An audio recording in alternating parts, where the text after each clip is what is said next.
Hi guys, this is Klazart bringing another audio commentary, and this time I'm commentating on a game between IloveOov and Jaedong, and this game is being played on Shin peaks of Baekdu, and it was played earlier today in the Pro League between SKT1 and Lecaf Oz. This is game 4. IloveOov, you should all be familiar with. He is one of the all-time great Terran players, Boxer's prodigy, Boxer's protege, who Boxer trained himself and recruited himself to SKT1 and spent a couple of seasons completely dominating the StarCraft Pro scene before seeming to fade away a little bit for a couple of seasons. But this season he seemed to be back in fine form and seemed to be playing some stunning StarCraft. Unfortunately for him, he ran into Firebat Hero, who himself has just been playing the most amazing StarCraft you can imagine, and I do believe if Uvi had run into probably any other player than Firebat Hero, he probably would have progressed further into the stages of the MSL. But unfortunately for Uvi, he ran into Firebat Hero at the quarterfinal stage and was eliminated.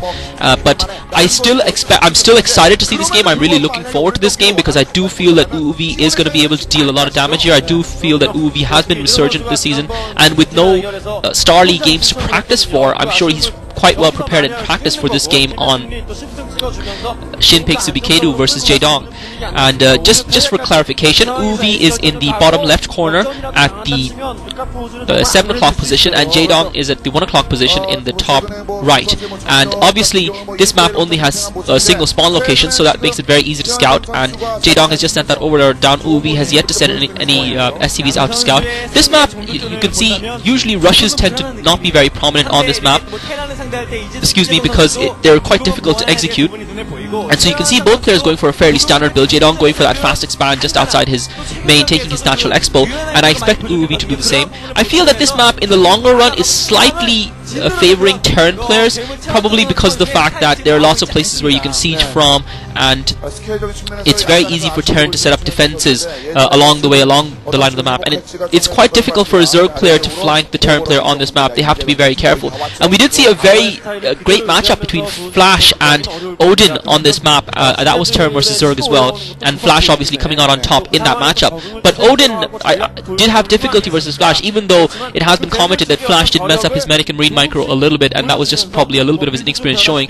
Uvi has gone for that barracks first, and he just sent that SCV out to scout. That's pretty standard. We would probably expect Uvi to start teching up a little bit before taking that second command center. Terrans do have the option of expanding fairly quickly on this map, but obviously Uvi has not gone for that option. But nevertheless, I do expect to see a fairly standard game on this matchup, and we might possibly see a longish game on this map as well. I've not seen yet whether or not Jaedong has actually put up his spawning pool. And Uvi now indeed going for that command center, so Uvi seems to be going for 1 ranks into command center, and it is a little bit of a risky strategy, but since Jaedong went for that fast expand as well, Uvi should be okay. Jaedong though has actually gone for that third hatchery. So Jaedong has gone for a 3 hatchery build. I have not seen him put up a spawning pool yet, and that is a little bit risky, especially since it has been scouted by Uvi's SCV, but he should probably be okay. And Uvi is just sending a couple of Marines up, so Uvi might be able to harass Jaedong a little bit with a bunker rush here because of the fact that he realizes that Jaedong doesn't have much in the way of defenses. Jaedong going for the 3 hatchery build, and he is taking that gas, and he's only he has got a spawning pool up, so he does have a couple of Zerglings, so I was wrong about that. I didn't realize that he had the spawning pool up at the left corner of his base, so he has got that spawning pool up, so he should be quite safe. And Jaedong definitely with the 3 hatchery build, he's gone for a standard 2 hatchery spawning pool, 3rd hatchery extractor build, and in that build he is quite safe, and that looks like we're setting ourselves up for a long game between these two players. Uvi is SCV just scouting around, Uvi just microing that SCV in his main, and Jaedong already starting his tech towards lair, so Jaedong starting that lair tech. Uvi's content to go with the 1 barracks strategy into command center, and he's now starting up his academy, so Uvi's just going to be able to pressure Jaedong a little bit now quite soon with that academy up. He only has the 1 barracks though, so he probably is not going to have enough to really do a lot of damage, but he will pressure Jaedong into committing some of his resources to Sunkens and into defense, because right now Jaedong has pretty much a free reign of it. He has not been pressured at all by Uvi. Jaedong seems to have finally managed to kill off that SCV that was circling around in his base, and he really should scout a little bit more. He has got that overlord up outside Uvi's base, and he's primarily relying on that for scout. But what Jaedong needs to do is he needs to keep pressure on Uvi while he techs to lair. Jaedong has gone for quite a fast tech to lair, but he doesn't have any Sunkens to defend that natural expo.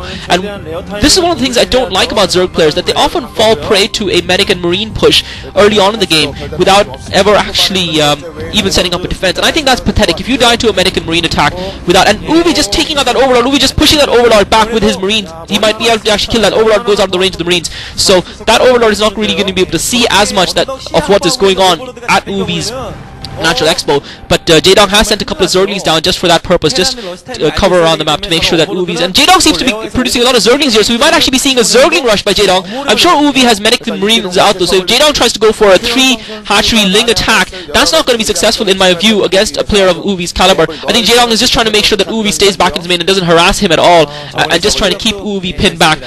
I'm pretty sure he wouldn't have enough at this stage of the game to actually do any damage to UOV. I'm sure UOV has significant medic and marines, but Jaedong is producing a lot of Zerglings. UOV though does have a full group of medic and marines, and as long as that ramp remains defended, as long as that ramp, and UOV is actually moving out, so UOV is actually moving out from that ramp, and Jaedong now coming in with a few Zerglings, so Jaedong has got Zerglings on both sides, and UOV does have a single group of medic marines, and Jaedong now is coming in from both sides. He's going to try and pincer UOV here, and UOV is completely unaware of this. UOV is going to get completely caught off guard, and UOV caught in the middle of those two Zerglings. UOV in trouble here. UOV is forced to bring out the SCVs to fight. Medics are coming out, but UOV in terrible trouble here. Those Zerglings are going to completely destroy UOV. UOV caught out of position, and UOV loses his medic and marines, and UOV needs to block that ramp before Jaedong gets more Zerglings up there, and UOV's lost a lot of SCVs at his National Expo, and he's going to be a little bit behind now because of this. UOV just trying to use that medic to block Jaedong's Zerglings from getting further up, using those SCVs. UOV now has got a Firebat up, so he might be able to do some damage to the Zerglings with the Firebat. Firebats are obviously hugely powerful versus Zerglings, but Jaedong just avoiding those Firebats and circling around, trying to do damage to UOV's SCVs. UOV has lost a lot of SCVs in that command center, and UOV also losing some of the machine gun. Jaedong's Zerglings continue to pour through, so Jaedong going for that 3-lane rush that has been made famous by Oversky, and UOV now with 3 Firebats, but those Firebats are surrounded. 2 of the Firebats got killed off. The 3rd Firebat finally gets taken down. UOV in huge trouble here. Jaedong has already got his power up. This game is over. Jaedong takes UOV with an attack that really should not have been successful. UOV a little bit uncautious, not having that scouting information, venturing forward from his base completely unexpected. We did not expect Jaedong to produce all those Zerglings, and Jaedong now with Mutalisks coming forth, and even though UOV is trying very hard to stay in this game and defend, you've got to feel that once those Mutalisks arrive, UOV is going to concede the game because he's got absolutely no defense.